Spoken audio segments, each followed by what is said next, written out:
All right, good morning, traders and investors. Sorry for the little delay there, but good morning, everyone. Welcome to Benzinga's Pre-Market Prep. I'm Spencer Israel, here with Joel Elconin and Dennis Dick. On the show today, we're talking about Tesla is just a beast. We're going to talk about figure out why Scott's Miracle Grow rallied on bad guidance. Joel, that's on your to-do list for the day. We got some M&A news. We got a couple earnings. We got some ratings.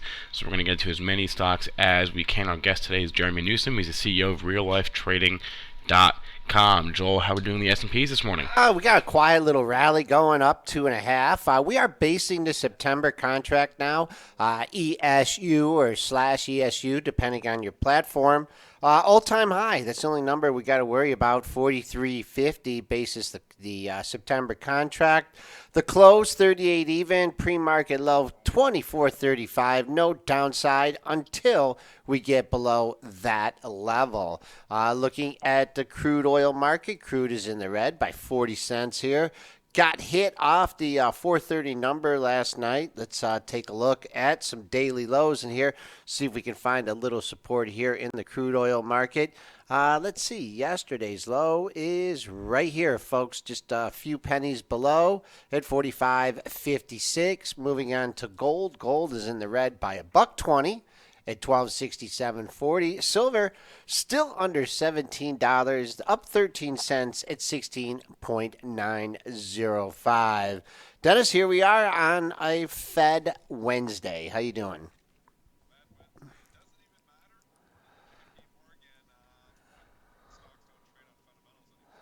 What are you talking about? I mean, we know that, but someone actually printed that?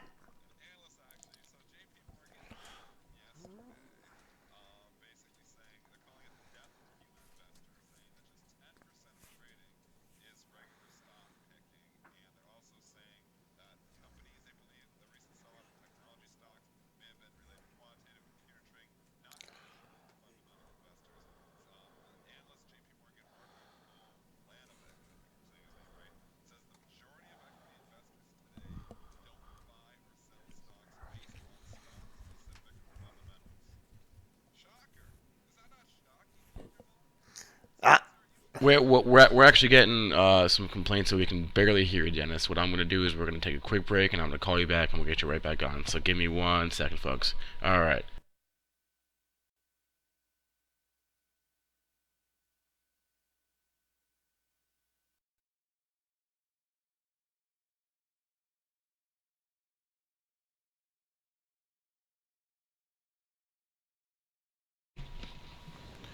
Welcome back, traders and investors, to Benzinga's Pre-Market Prep, brought to you by Benzinga Pro. A little bit of a late start here this morning, but Dennis, we were just talking with you, or you started to mention an article by J.P. Morgan talking about the lack of fundamentals in the market. We were discussing SMG lower guidance, opening down several dollars and rallying. Could you just brief us on that article? Well, let's talk the J.P. Morgan piece from yesterday there. Sure. I don't think you can hear me. Hopefully you can hear me now. Let me know, chat, if you can hear me okay. Otherwise, I'm just talking to myself here. But J.P. Morgan put out a note yesterday, Death of the Human Investor, citing that, and this is from J.P. Morgan's Marko Kolanovic, saying the majority of equity investors today don't buy or sell stocks based on stock-specific fundamentals. JP Morgan believes the recent sell-off in technology stocks may have been related to quantitative and computer trading, not traditional fundamental investors. So with that being said, if we're not trading on fundamentals anymore, what do the numbers matter? You're talking SMG, great example. Great example from yesterday, of this. And, I believe this too. We've said this on the show for a long time. So none of this shocking to me what JP Morgan is saying. I think there's a huge disconnect between, companies and stock fundamentals now and traditional and actually and price. Because, you look at something like SMG from yesterday. Company comes out, lowers guidance. Stock opens down and then runs up $10. I mean, I look at this, and the media will find a way to justify it. They always do. They'll dig through the report and find the silver lining, and then print the silver lining and say that's why we rallied. A lot of times we're rallying just because the quants want us to rally. And that's another thing from the JP Morgan note, too. They're saying that quantitative trading, did you see it in there, Spencer, what the numbers were?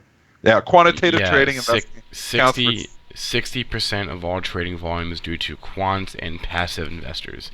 I mean, ETFs involved in that as well. Obviously, if you've got Tesla in your ETF, you got to buy Tesla. If you start a new ETF and it's tracking all the momos, you got to buy Tesla stock for your ETF. So, you see this continued run here in Tesla. Musk has said also as well, he doesn't, think that, the market cap that, the market's giving them is justified here. We're at 379. I mean, this is how it goes. But momentum starts going in one direction. You got everybody owning this thing. You can say, okay, well, eventually this company is going to be, the number one automaker. Eventually this company is going to change the world. Maybe it is, maybe it isn't. But I'll tell you, there isn't even that connection, not with just Tesla as an example. With price and fundamentals, there's a breakdown in a lot of different cases now. And quantitative investing a lot to do with that too. I mean, momentum markets start going in one direction. Everybody hops on board. The quants, the bots hop on board. Even, whatever 10% of human investors are left, they're all momentum investors here too. They're not sitting there crunching balance sheets and analyzing,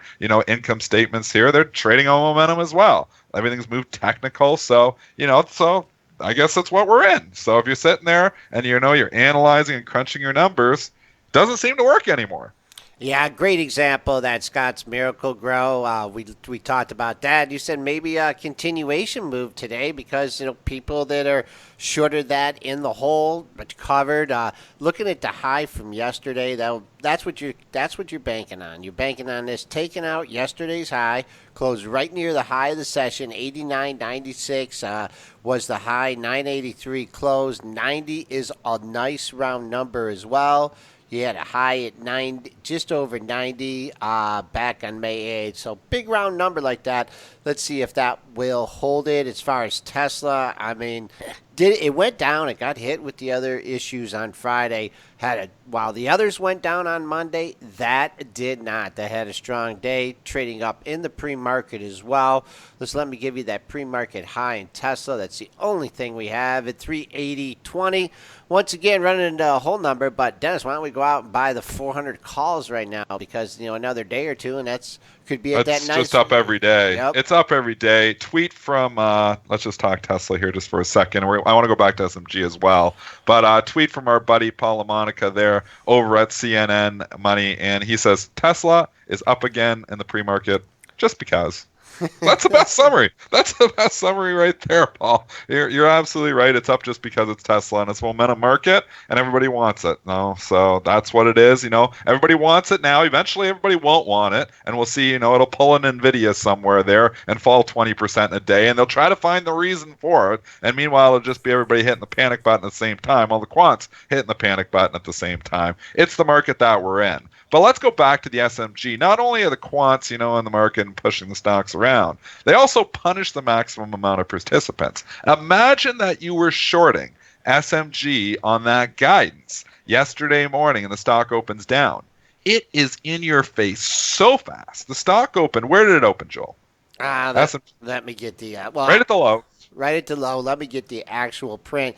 It was actually down on very light volume too, Dennis. So let me give you that opening print of 81.59, 81.48 low. Yeah, so that's actually pre-market, and then it actually opened on New York, I believe, at 82.62. So it started running already. So they were hitting at pre-market. All the people hitting the pre-market, they're in trouble. They're basically screwed. 82.62 it opens, and then it goes straight up 4 points in a matter of like 10 minutes. So it is just punishing anyone who shorted that thing on bad guidance. So now you're sitting here, and there's no liquidity in the opening bar. There's nobody. Nobody's really. So whoever's shorted the thing is stuck, and they're looking like they're scratching their head, they're pounding their head against the wall. Here's a stock on bad guidance. I feel like I got shorted, maybe even 83.5 at a pretty good price because the stock, has reported some bad guidance. It should go down. Well, the market, it doesn't matter if it's disconnected from fundamentals. It's just going to stick it in your face here because you were shorting it, and there's nobody, other on the other side of the trade, so it's crowded to the short side with short-term day traders. The crowded trade always goes the other way because that's what's moving stocks right now. It's just, short-term money. It's not long-term fundamentals. So with the short-term money all crowded on one side, stock continues to climb up in your face and then climbs the rest of the day as well. So if you were stubborn saying it's going to come in, now you're looking at a massive loss. If you were shorting this thing at 83, 84 bucks, stock's up at 89, 83, and you're significantly underwater. It's not a ton of people that are going to be short this thing, just probably a few short-term day traders that are, pounding their head against the wall that were trying to trade it on fundamentals, and that's according to JP Morgan, doesn't trade on fundamentals anymore. So you're trying to trade on something that doesn't matter. And here we are, 89.83. Stock closed right at the high. I would not be the least bit surprised. This is a prime candidate for a 2-day move. So now you have everybody still caught short. You can say, oh, well, 90 was a big resistance. You can try to trade it technically, and maybe it's the case. But starts taking out 90, there's a lot of air above that as well. So this thing could see 91, 92, 93 today. And it could obviously go down as well. And it's going to have a pullback eventually. But just because a company has lowers guidance doesn't necessarily mean it's going to go down. That's my rant. What did you have for the opening print in New York, Dennis? 81.59 actually. Oh, okay. Yep. So right there. Yep. There's one where, if you were so inclined to buy the open there, you took 11 cents worth of heat. You probably were up a stick in that right away and took the profit right if away. you had it. So once again, the emphasis of that opening print. Once again, if you shorted it at that level too, good luck. Big volume yesterday in the move. I'm looking at the guidance here.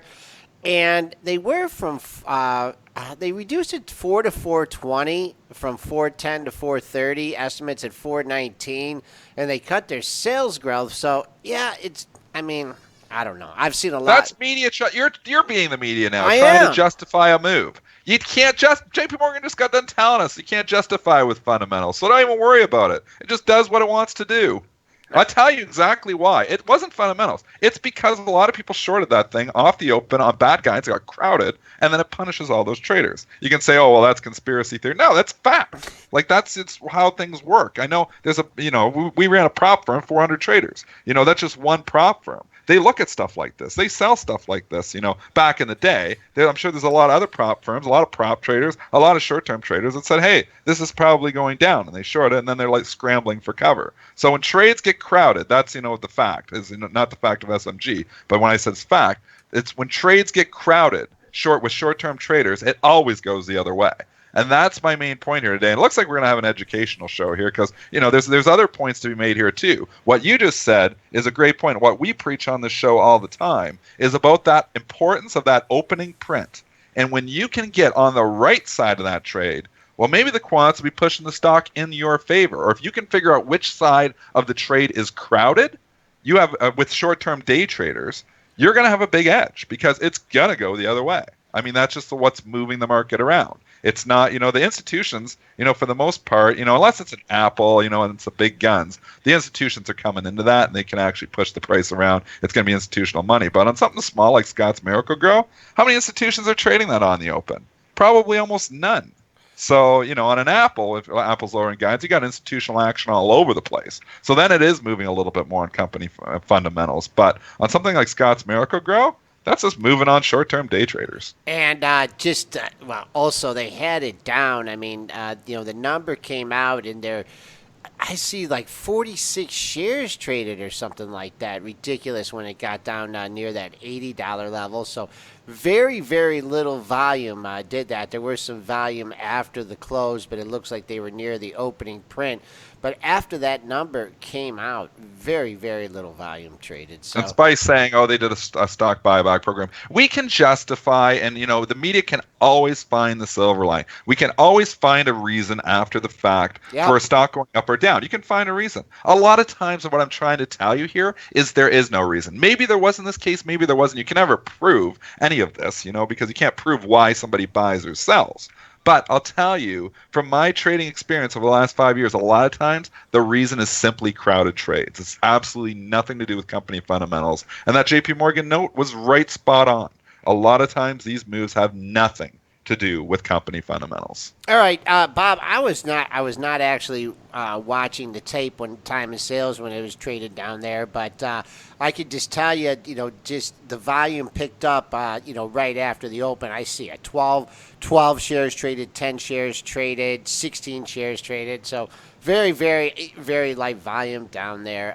Valentina, go ahead, And that's Dennis. another warning. When you see that light volume, something trading down, just because it appears to have bad news, it doesn't necessarily mean when you're seeing the really light volume, it means nobody's really pricing it in there yet. So caution. And if you see heavy volume, it's hard for the stock to go back up because there will be some people that have bought it. Something's traded 1 million shares and it's down $2-3. Well, it's already getting priced in because there's some short-term traders that have bought that thing and they're going to be sellers on the way up. When something's traded a couple thousand shares, well, even though it's down a couple bucks, it's only traded a couple thousand shares, and nobody's really bought or sell that. So it can easily go up. As volume increases, that's going to set the price even more. So that's why, you have to always look at volume when you're looking at these moves. All right, real quick on AMAT here by Valentina. We've had a pullback, hit an all-time high right near the $48 level. Had a sell-off. I don't know if that was earnings or something that took it down. No, no. The AMAT was just tech. The tech rack from the 2 tech days. rack. Yeah, it's another thing. That was on company fundamental. No, it wasn't. That was just because the quants all said sell tech that day. And it started with NVIDIA, and then it spilled over into everything. All right. Hit the panic button. Let's keep an eye on $45. That's a 50% retracement. That's what the quants and the unfundamental people are going to be looking at today. Had the high of 47.86, low 42.32. Almost a 6-point move. I'd like to take half of that. So right there, right where it stopped yesterday, figure exact 50% retracement. You keep going through there. We're going back up to the highs, but that's 50%, something I like to keep an eye on. Just one more note here, and then we'll leave the J.P. Morgan note on the sidelines. But it's just an interesting piece because it's stuff that we talk about on the show all the time, and it, is just basically reiterating everything that we always say. The price just moves around on fundamentals. But there is an opportunity here because in this J.P. Morgan piece, they're saying that only 10% of trading is regular stock picking, and human investors are a very small piece of this now. There is a place still for those fundamental traders because I will tell you, in the long run, companies will still go to fundamental values. They will deviate in the short run, and the short run can last months, sometimes maybe even years. But in the long run, if a company is losing money and goes bankrupt, it is going to zero. If a company is, changing the world and has an awesome product, it is going to go a lot higher. So there is definitely an opportunity for somebody who, can hold through all the nonsense of day-to-day pricing action, even the nonsense of week-to-week or month-to-month pricing action. But if you can find good companies at cheap prices because, of this all nonsense that goes on every day, there is a huge opportunity for you there. And also, your competition is much less than it was 15 years ago or 20 years ago when the majority of trading was done by humans. Humans can think. Obviously, algorithms can't. They're just doing what they're programmed to do. So when there is, that breakdown, and we saw this back on May 6, 2010 during the flash crash, when we saw companies of Accenture trading down to 1 penny a share. I think there was 350 companies that day that traded down to 1 cent a share. Well, you, as a human investor, can say this is not rational. I'm going to be buying some stock. Now, all your trades got busted that day, so regulators came in and screwed you anyways. But there is that opportunity when price substantially deviates from fundamental value, what, maybe a company should be worth. There's an opportunity in the long run for those traders. Now, we're more short-term traders on the show. We're looking for setups. We're going with momentum. We're doing lots of things. But like I said, I run a long-term investing portfolio too, and that is why I'm a contrarian long-term investor, because sometimes you'll see these huge wicked sell-offs in fantastic companies, and that will give you, that long-term opportunity. If you can hold through all the pain of, because you're never going to call the bottom, you might have to hold, it might hold 10, 20% against you in your long-term investment portfolio. But if you're buying good companies, in the long run, you should make money. All right, Downward Dog's calling you the new John Templeton. I don't know. Well, that's not a good thing, actually, because we're just got done saying how the quants are running the show now. So, anyways, Double D, thank you. Let's move on here to actually some more news here because we beat that dead horse pretty hard there. Spencer's probably shaking his head at me. So, moving on, H&R Block earnings. Here's a company that we think is trading on fundamentals here this morning. Stock is trading up 9%. It actually had a good report, so it looks like it is trading on fundamentals. Mr. Spencer, how did H&R Block do yesterday? last night. Q4 adjusted EPS of $3.76 versus $3.53 estimate, so a nice 23-cent beat there. Sales of $2.328 billion versus a $2.32 billion estimate, so a good report. They are raising their dividend from 22 cents to 24 cents a share as well. $30. I'm going to say it. That is a big whole psychological level. What's the after hours high? I haven't even looked yet, Joel. I'm guessing it's up near 30. Yeah, I got a little bit over that to 30.40, but now it's digesting that move a little bit. And now at 29.50, 30 should be a nice whole number. I know you mentioned there was only 6,000 shares there, so let's see what happens. Early, though. Yeah, it's still early. Got the gap ago last earnings and just held in that level. Now you got another gap ago. We'll have to go to a longer-term chart here on the weeklies. And, wow, there was a bad week back here in March of 2016. So a lot of air in between there, but 30 looks like a nice level. Also, what do you got? A move from 37 to 19. That's 18. Add 9. $27. So you're already over the 50% retracement. We'll be using 30 as a key level today in H&R block. But that stock hung out for a month at the 50% retracement level, really, because you can say in May got to 27. It took an earnings report to break it through the 50%. This market trades technical. A lot of times, the basic technical support, resistance, and trends, and the 50% retracement. Those are Joel and mine, our favorite stuff, and I think a lot of times that stuff works. Yeah, especially in NVIDIA. How do you like that yesterday? We had talked about the 50% retracement at the 155 area. It got Great up, call, yeah, Joel. got up there. You said that level, and that was a high. Just under it. Yeah, well, actually, it hung out there in the pre-market. Didn't quite get there in the regular session. Kaplooey all the way down to 146, then closes at 152. Maybe we need like a 3-for-1 stock split in this thing or something to tame it down a little bit. But definitely. That's the quietest 10-point range I think I've ever seen. Because you look at it, like even on like the 3-day chart, that 9-point sell-off looks like a blip. Because on Citron Day, the thing had a 30-point sell-off. What was the sell-off there on the 68, first day? Yeah, even more. 26-point sell-off. So the little 10-point range yesterday looks like nothing on the chart. It looks like a little blip. That's a 10-point range on a $150 stock. You're talking about moving around 7-8%. Yeah, almost an inside day. No, but it broke out. It came out to the upside. But yeah, good level. Even we get back up there today. Nice comeback there in shares of NVIDIA. Wild child. Downward Dog wants to know about EGOV. We were going to the opposite scale because I don't know anything about this company. But let's talk. Good. Then we'll do well. We'll do well. We can talk technicals about anything. And EGOV, downtrend. I see a downtrend there, but I see it at the start of trying to break that downtrend. I had a nice candle yesterday. I'm not sure what the news was. I do not follow this company fundamentally. Sounds like from JP Morgan that I don't have to either. But EGOV, I see that little downtrend. Looks like it could challenge it here today. If you have a 2-day move, which sometimes you do when a stock, and the 2-day move is just basically, when a stock starts going the opposite direction of the direction it's been going with a nice, candle, nice green candle in this case because stock's been going down, a lot of times you follow through the next day. So that could take us up to 21 if that's the case. Yeah, I can't really draw a trend line because this high near 2250 really, I guess you could make it real steep. I'm not going to go with the trend line. I'm going to go with that $21 level, Dennis. I'll agree with you on this one. You had two highs at 2090 and 2105, so there's a double top.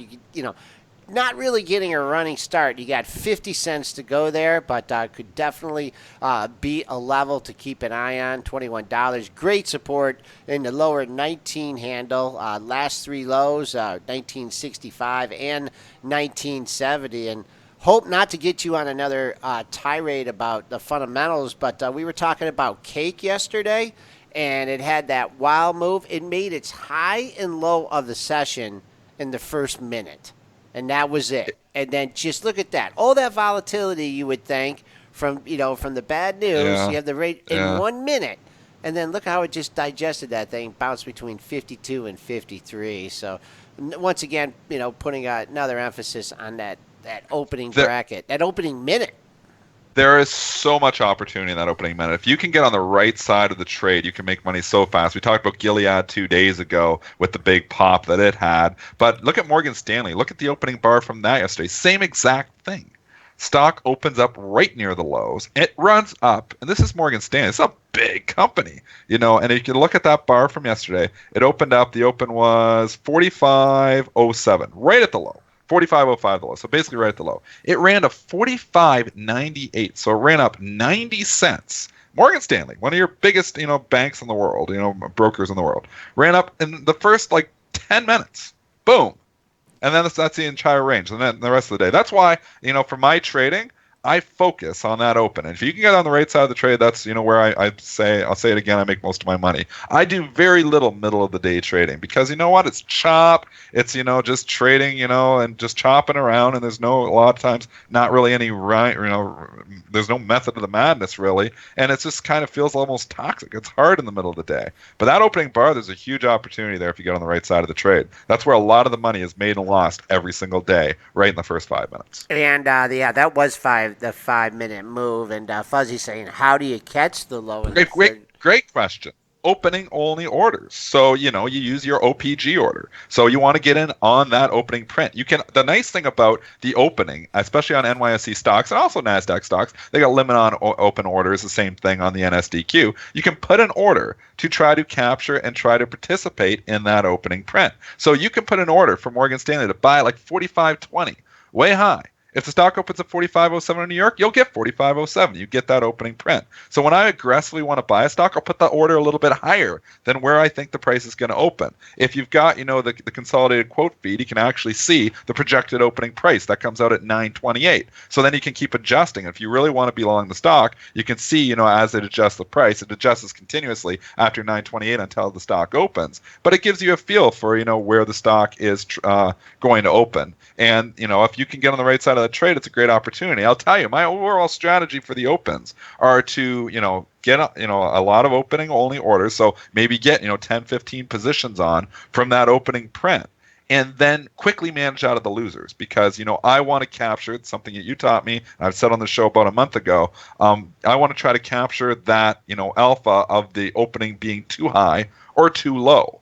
And if I can do that, obviously, just looking at specifics of the companies and looking at, if I'm buying a stock too high or too low, if I'm wrong, the market's going to tell me I'm wrong because I'm going to start losing money. So if I go and focus on those losers right away and start getting out of those losers, then all I'm left is with my winners. So that's how I play it, is basically just looking and trying to trade on those opening bars and, trying to get on the right side of the trade and quickly managing out of the losers so that I don't have, a big loser on my hands when I'm on the wrong side of the trade.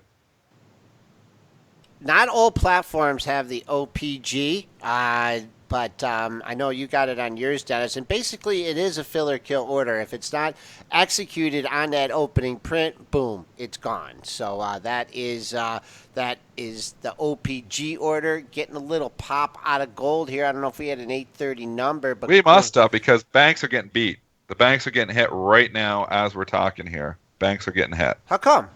What's going on? We had we had retail sales. So that came out. We had core CPI as well. I'm not sure if that wouldn't hit the banks though. Banks are getting hit. I'll tell you, Bank of America just fell 1%. Goldman's down 1%. Something happened. All right. Well, I'll read you the numbers that just came out. Core retail sales for May were down 0.3% versus a 0.3% estimate. And the prior month was revised upward by a hair, and core CPI for May coming in same thing, is down 0.1% versus a 0.1% estimate. So slight misses for core CPI and retail. But I'm not sure why that would affect the banks. I'll just tell you, the bank's getting hit on that gold pop, so there's got to be something else that we're maybe missing there. Anyways, because we're doing a live show, it's always tricky. So, yeah, I'll have the Benzinga news desk, and maybe Brentster, he usually knows there. So maybe give him a shout out. Just to make a point, Ace is saying, that maybe, it's, he says, in my opinion, most people should not be trading right at the open right away. It's a good point to make. This is not for beginners. When you're, if you're, just learning the markets, you've got to take your time. What I'll say is if you're a seasoned trader, and you've been trading the markets for probably years maybe to be seasoned, there's a good opportunity at the open. That's why I focus there. But again, you've got to be very cautious there because there's also a lot of risk. Where there's great possible returns, there's also a lot of potential risk as well. Chili Trader with a good comment. Fed raising rates into a deflationary environment. So, that's one thing. And we could just talk here a minute or two about the Fed meeting here. Bank America taking it on the chin a little bit. I mean, these stocks had a nice run, right, going into this.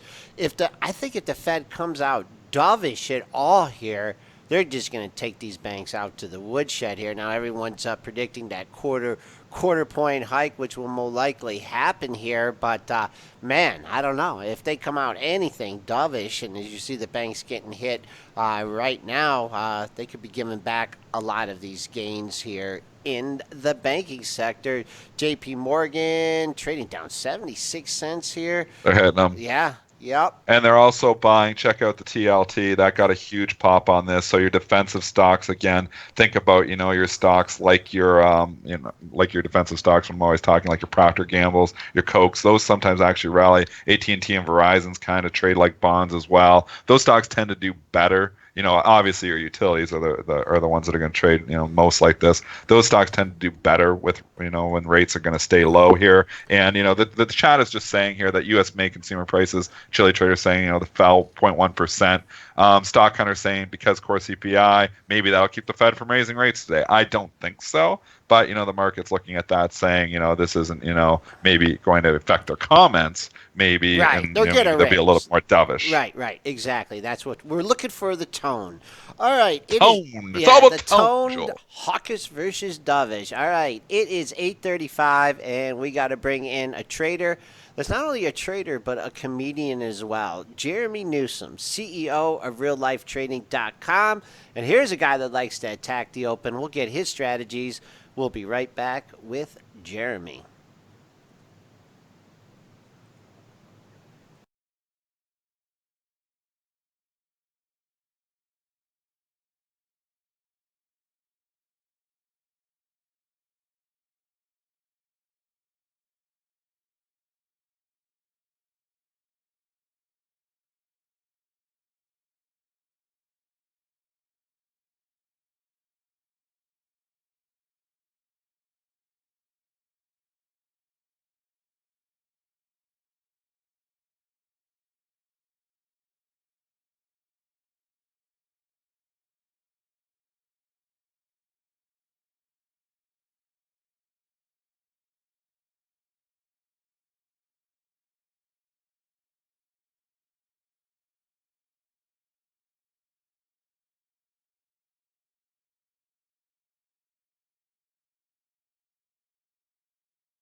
Welcome back, traders and investors, to Benzinga's Pre-Market Prep, brought to you by Benzinga Pro.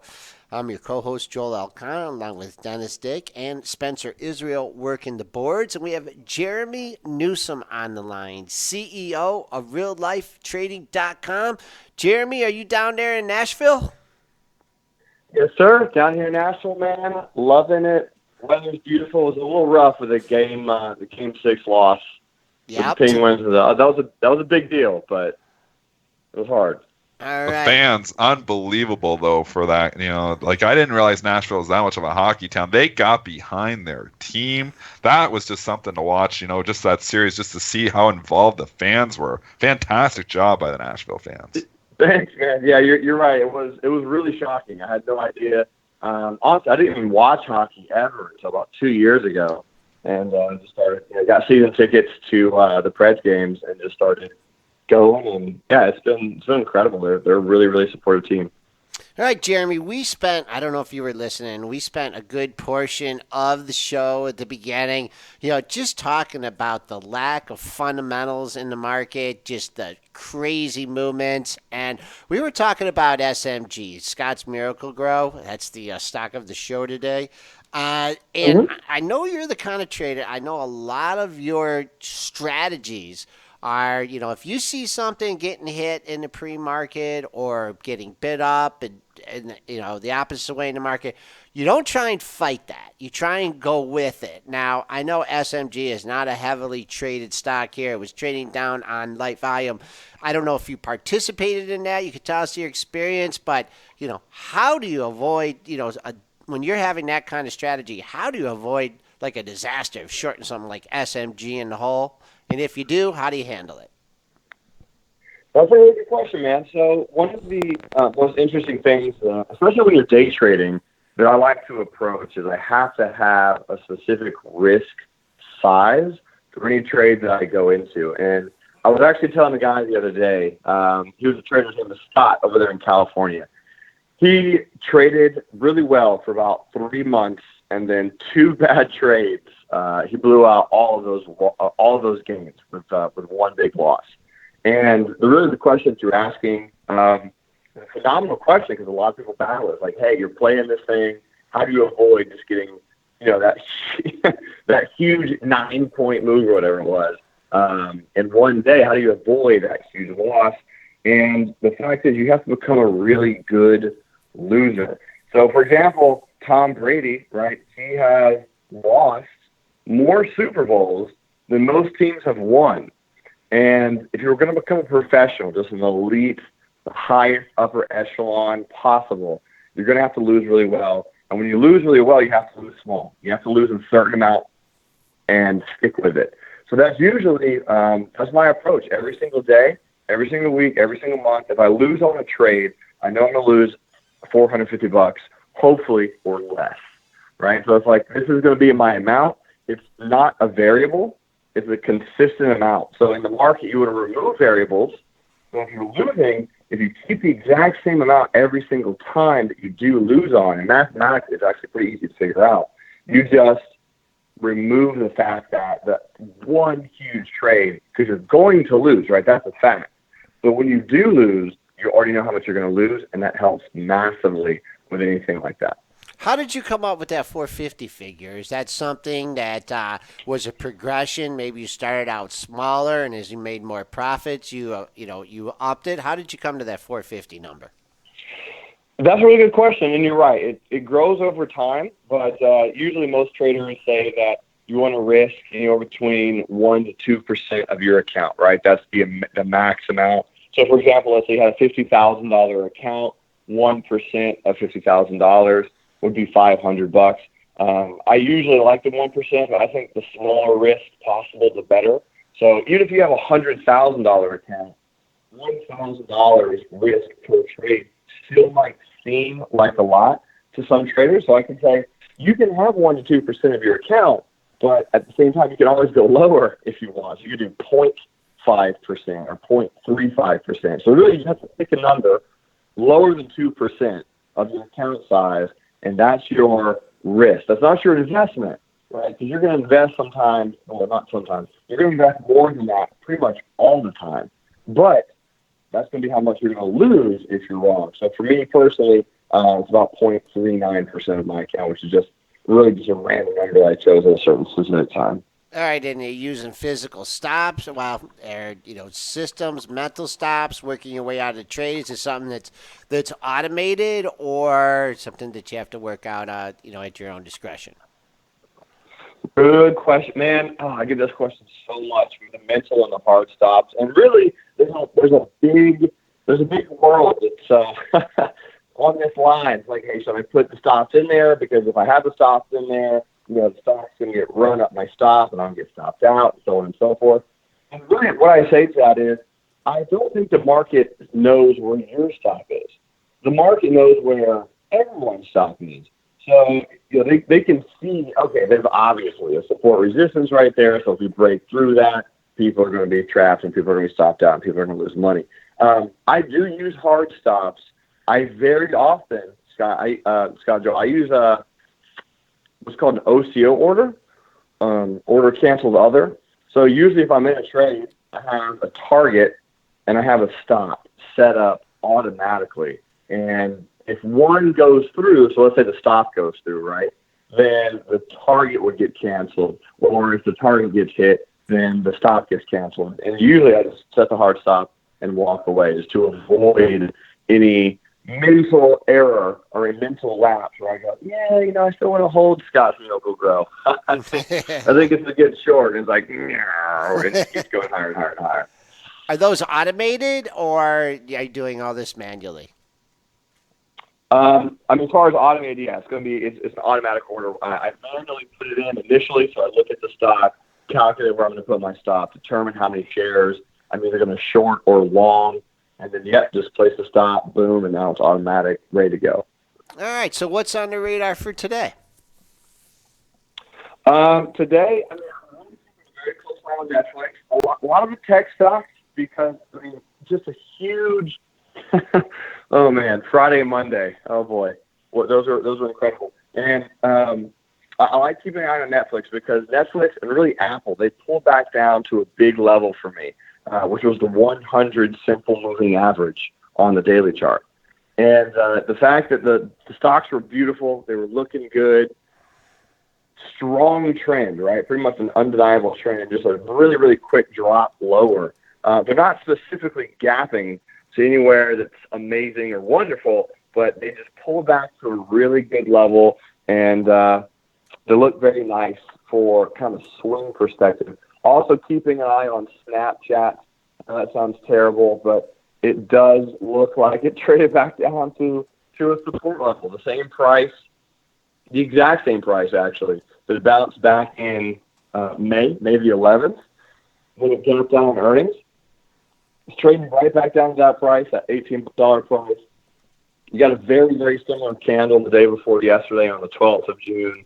So that's like Morning Star reversal type of move, and has a really good support level. So if it's going to bounce from there, I kind of like it long for a swing trade. As far as the day trade, there's been a lot of inside candles, but the defense sector still looks really strong. Boeing looks good to continue higher. Lockheed Martin looks like a lock to continue higher. I like airlines, and I like U.S. Steel, ticker symbol X. All right, let's break down the U.S. Steel here.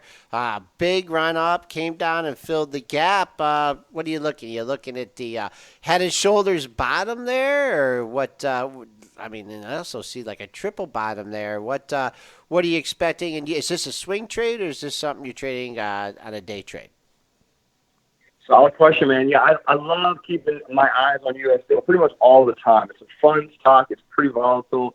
It's a blue chip stock. It pays dividends, and it moves. It moves pretty well. I am watching it as a swing trade, though, because I'm looking at U.S. Steel, and you're totally right, Joel. That was a beautiful head and shoulders on the daily chart, like from December to March type frame. But it traded down 50% in like 2 months, right? It went from 40 to 20. That's huge. That's for a company of any size magnitude to do that, especially one that's been around for over 100 years. I think it's a buy low so high for a swing trade, and that's a huge gap. It is a retest gap, in my opinion, meaning that people who are short the trade eventually are going to start buying to cover. And I think that's what's been happening since mid-May. It's just the shorts have been slowly buying. The people who want to get long are going to slowly start buying. And I think this gap fills. That's kind of my call on X for the next, probably the next 2 to 3 months. We slowly, arduously fill that gap. And then from there, I don't exactly know what we do, but I think the gap does fill, and I'll be keeping an eye on that to happen. Hey, Jeremy, Dennis Dick here. Just a question on, overall technical setups, because, here's a stock that's been killed in the last quarter and it's starting to come back. A lot of time, are you looking for setups like this where a stock, actively looking, in a lot of your trades for stocks that have been, maybe overdone, maybe killed too much and are now starting to show some life? Is that like one of your core strategies? That's a great question, Dennis. I usually do, because the whole man, I'm a Warren Buffett subscriber. I am too. Yeah, I'm with you, Jeremy. I know, man. When you're the second richest person in the world, it's hard not to kind of listen to what you say. When a lot of people doubt the company, when there's a lot of people saying the stock's going to go zero, when there's blood in the streets, and when I'm looking at a stock and I'm like, wow, this thing has gotten destroyed. Yeah, I'm looking for a buying opportunity, kind of like lumber liquidators.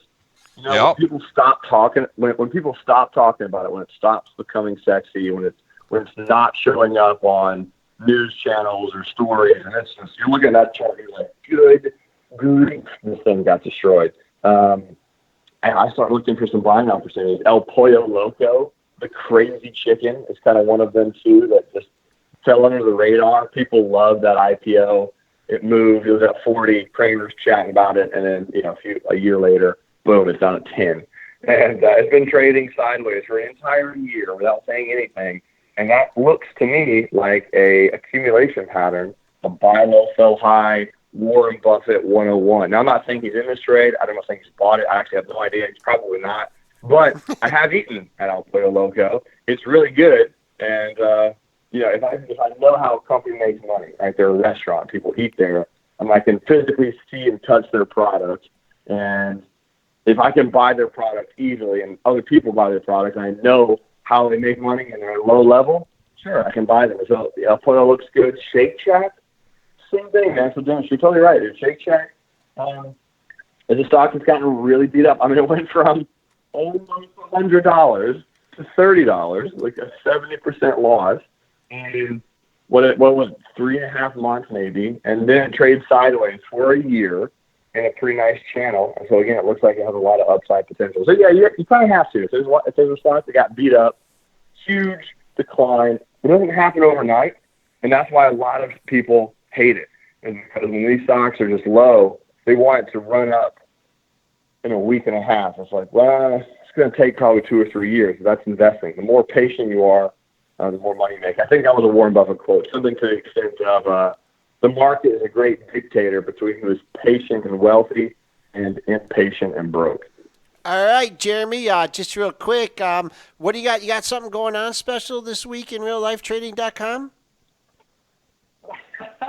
I appreciate you asking, Joe. Yes, I actually do. So I only do this twice a year for my company personally, where we offer an open house. I have business mentors, and people tell me all the time that I should offer like a free trial to my trading room and get people in there. But I'm a terrible businessman. I'm a horrible salesman. I'm just a really good trader, and I love teaching. So I only do it twice a year. This week actually is the only week of 2017 where I'm offering an open house for my day trading room. So that actually is going to start in about 10 minutes. So if anybody wants to join, they can email me, Jeremy@reallifetrading.com. Today, tomorrow, Friday, the morning and afternoon day trading room are entirely open to everybody in the world. And we're teaching people how to day trade this stuff, how to incorporate something big picture like Dow theory into day trading the markets, and how you can use a day trading philosophy to also approach longer term trading about risk management. It's a phenomenal opportunity for anyone who wants it. It's free. So, I appreciate you asking, Joel. Anyone who wants to sign up, I'd love to have you involved.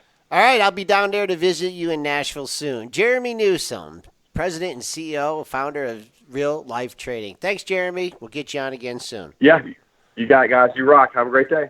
All right, S&P futures bouncing back. A little bit of a sell-off on that number. S&Ps right now up 375 at 41.75. Looks like we'll be testing that all-time high at 24.4350.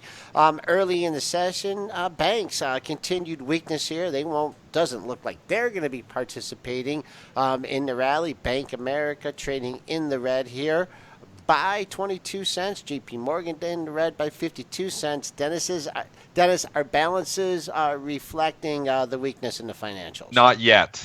And that's probably because you have a lot of people who had probably orders on the book before 8:30, and they just haven't come in with the other orders yet. So I'm seeing some buy imbalances, but they're small. JP Morgan, 48,000 buy, Citi, 39,000 to buy. I would imagine those are going to flip to sell. I mean, one institution comes in and says sell 100. Then the 39,000 to buy goes to 60 to sell. So there's going to be it looks like some sellers coming in here to the financials, at least early here, because we've got some serious weakness in the banks. I mean, they're all down 1%. It's not like they they went down and then they started to show some life. They kind of went down and they've just kind of hung out. So and now we've traded for 20 minutes down here. So you're starting to trade some volume down here. So it's starting to get priced in. So it looks at least like at the open we're going to see weakness in the financials. You're definitely seeing rotation here this morning. You're seeing it, and from the stuff like the banks and the interest rate and sensitive stuff, and you're seeing stuff like the TLT. It's a huge rally in the TLT. It's up $1.11 here this morning. So they're banking that maybe today's number make the Fed a little bit more dovish. So then obviously we're getting Fed commentary here at 2:00, and the Fed decisions. So that is what's impacting all of that stuff today. So watch this stuff. Your yield plays, because those could be a little bit stronger, and obviously in stocks that trade like bonds, and then your financials are probably looking a little bit weak here, at least at the open. All right, going back to the stuff we thought we were going to cover on the show today. Here, we covered nothing what we thought we were going to talk about.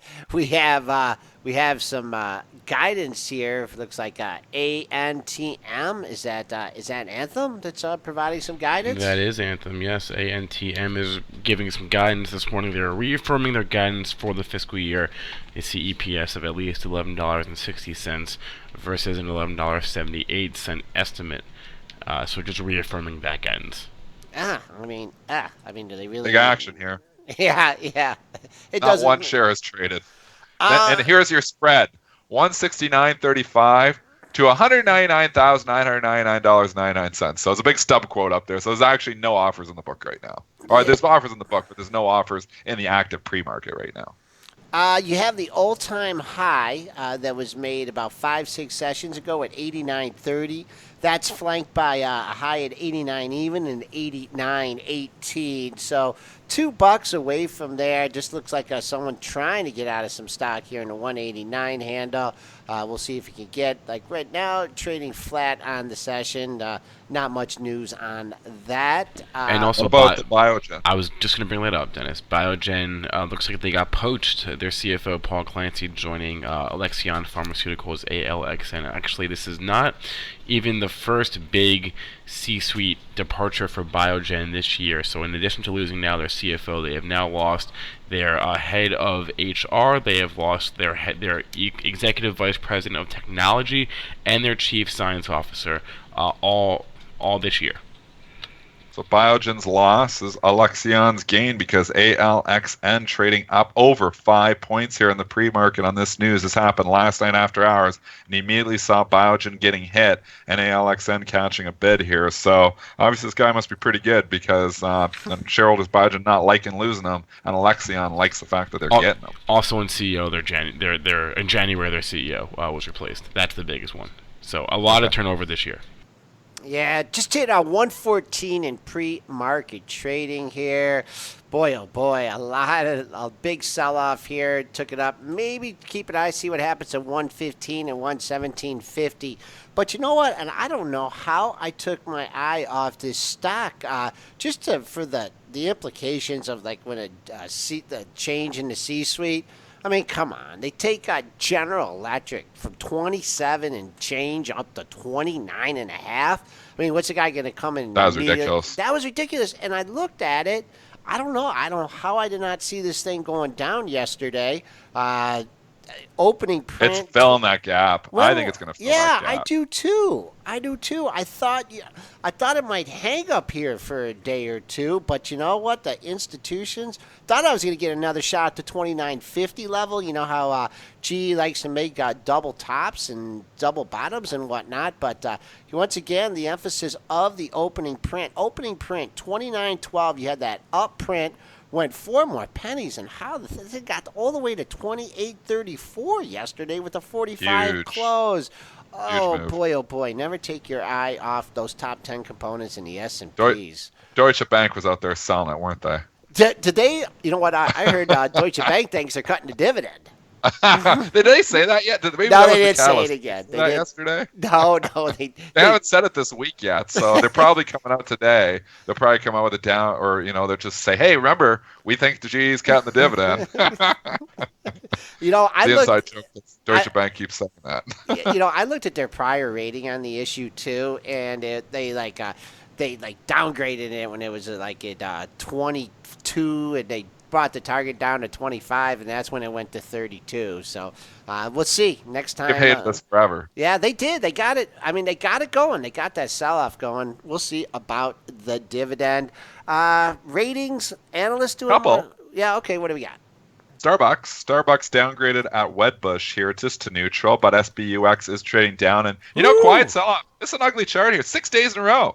This is a trend. It's funny how these trends. We had 6 straight up days in a row prior to the 6 down days in a row. So SBUX, funny look. When it starts going one direction, it keeps going for a while sometimes. And now you get the downgrade from Wedbush. Feels a little late to the party to me. Anyways, we're down another 50 cents. We're coming to the big psychological $60 level. I'm looking for 60 for a bounce. So I'm going against Wedbush on this. If they can drive this down basically to $60, I think there could be a bounce level there, kicking around SBUX at 60. And you had buyers last 2 days at the 60 level. We're trading below that. The low of the pre-market is right here at 60.42 now. So keep an eye on that. Also closing near the low. So see if you can get back above 60, the old double bottom. Dennis is probably leaning on this low that you had at 59.94. Nice whole number here. We'll see if shorts come in. Take some profits here. What a steep, 6-day decline. Maybe they got this mixed up as a tech stock or whatever. But downgrade here in Starbucks. And Larry, who has made some good picks. He called that 5 below when it was way below here. Now is liking Nokia, NOK. Is that how it comes up? I mean, this thing just kind of, it's an ADR, so it makes his moves overnight. Trading off here. Yeah, it makes it move over. So, I mean, it's a nice chart. Good support there at the 630 level. Really like to see it close above 660 for another run higher. Just while you mentioned 5 below, just a quick, is getting downgraded here today at KeyBank. And that's why if you look at FIVE, it's trading down 76 cents here in the pre-market, is offered down, and that chart looks a little bit, that 50 needs to hold is what I'm going to say. Yeah, that low just under $50. 9 a.m. Here's Spencer. You want to wrap up today's show in Preview Thursday. Well, as we mentioned with the Fed meeting today, we thought it appropriate to get Evan Schnidman on for tomorrow's show. He's the CEO of Prattle. They use AI and algorithms to sort of evaluate the speeches of Fed and the statements from the Fed and what they actually mean, and compared to what they've said in the past and what they've said versus what they've done, and interpreting the statements as maybe more in-depth way. Actually, a study came out last year that said that Evan's algorithms do actually a very good job of predicting future Fed behavior. So we're going to get him on tomorrow to analyze what the Fed says today. And hope you enjoyed our show for the day. That's it for us. If you want to listen to our podcast, don't forget to get that on iTunes, SoundCloud, and Stitcher. Just search for Benzinga or PreMarket. You can also like us on Facebook or follow us on Twitter, also Benzinga Pro. Can't forget about that. It's Benzinga's real-time news platform. With Benzinga Pro, you can be the first to know, trade faster, and trade smarter. So that's it for us. Have a good rest of your day, everyone, and we'll see you folks tomorrow. Good luck out there. Whether you're a short-term swing trader or a long-term investor, you need to check out Thinkorswim, brought to you by TD Ameritrade. There's a reason why Thinkorswim has been named the #1 trading platform, because it has it all. With Thinkorswim, you can trade stocks, options, futures, forex, and virtually every other type of order. Get notifications on mobile devices and interact with other traders in chat rooms. You can also use technical indicators and see the latest investing and trading education in Think Money magazine. If you want to keep up with the markets, you need Thinkorswim. To experience everything Thinkorswim has to offer, open a TD Ameritrade account today. Thinkorswim, the online trading platform for traders and investors. TD Ameritrade, member SIPC. All investing involves risks.